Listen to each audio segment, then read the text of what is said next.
ଏବେ ବର୍ତ୍ତମାନ ଯାହା ସୂଚନା ମିଳିଛି ବର୍ଷାରେ ଭିଜିବ ପୂଜା ମଉଜ। ଆସୁଛି ଆଉ ଏକ ଲଘୁଚାପ।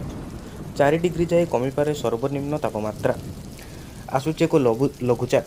ଆସନ୍ତା 3-4 ଦିନ ମଧ୍ୟରେ ଏହି ଲଘୁଚାପ ବଙ୍ଗୋପସାଗରରେ ସୃଷ୍ଟି ହେବ ଏବଂ ପରବର୍ତ୍ତୀ ସମୟରେ ଅଧିକ ଘନୀଭୂତ ହୋଇ ଉପକୂଳରୁ ଅଗ୍ରସର ହେବ। ଏହି ଲଘୁଚାପର ପ୍ରଭାବ ଓଡ଼ିଶା ଉପରେ ପଡ଼ିବ କି ନାହିଁ ତାହା ସ୍ପଷ୍ଟ ହୋଇନାହିଁ।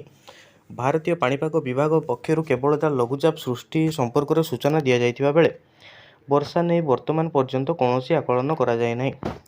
ଅଧିକ ସୂଚନା ପାଇଁ ଆମ ଚ୍ୟାନେଲକୁ ଲାଇକ୍, ସବସ୍କ୍ରାଇବ୍, ସେୟାର କରନ୍ତୁ। ପାଖରେ ଥିବା ବେଲ୍ ଆଇକନକୁ ଦବାଇ ଦିଅନ୍ତୁ, ଯାହାଫଳରେ ଆମ ଚ୍ୟାନେଲର ସମସ୍ତ ଅପଡେଟ୍ ଆପଣଙ୍କ ନିକଟରେ ପହଞ୍ଚିବ। ତେବେ ବର୍ଷା ହେଲେ ପୂଜା ବଜାର ପ୍ରଭାବିତ ହୋଇପାରେ ବୋଲି ଆଶଙ୍କା ପ୍ରକାଶ ପାଇଛି। କେନ୍ଦ୍ରୀୟ ବଙ୍ଗୋପସାଗରରେ ଓ ସଂଲଗ୍ନ ଦକ୍ଷିଣ ବଙ୍ଗୋପସାଗରର 21 ସୁଦ୍ଧା ଲଘୁଚାପ ସୃଷ୍ଟି ହେବା ସହ 22 ସୁଦ୍ଧା ଏହା ଅବପାତର ରୂପ ନେବ ବୋଲି ପାଣିପାଗ ବିଭାଗ ଆକଳନ କରିଛି। ତେଣୁ ଏହି ଲଘୁଚାପ ବାତ୍ୟା ରୂପ ନେବା ନେଇ ସମ୍ଭାବନା କମ୍ ଥିବା ବେଳେ ଏହାର ଦିଗ ଏପର୍ଯ୍ୟନ୍ତ ନିର୍ଣ୍ଣିତ ହୋଇନାହିଁ।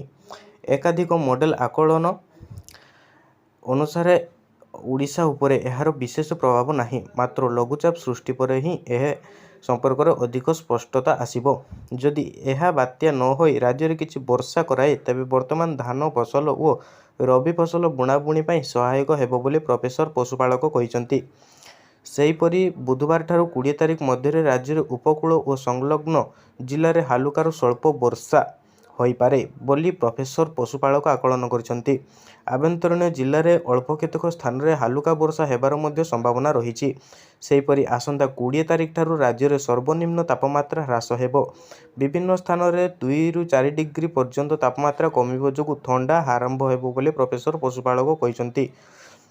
ବଙ୍ଗୋପସାଗରରେ ସୃଷ୍ଟି ହେବାକୁ ଥିବା ଲଘୁଚାପଟି ଘନୀଭୂତ ହେବା ପରେ ମ୍ୟାଁମାର ଯିବା ନେଇ ଜିଏଫ୍ଏସ୍ ମଡେଲ ଆକଳନ କରୁଥିବା ବେଳେ ଇସିଏମ୍ଡବ୍ଲ୍ୟୁଏଫ୍ ମଡେଲ ଏହା ଆନ୍ଧ୍ରପ୍ରଦେଶ ଦିଗକୁ ଅଗ୍ରସର ହୋଇପାରେ ବୋଲି ଆକଳନ କରିଛି।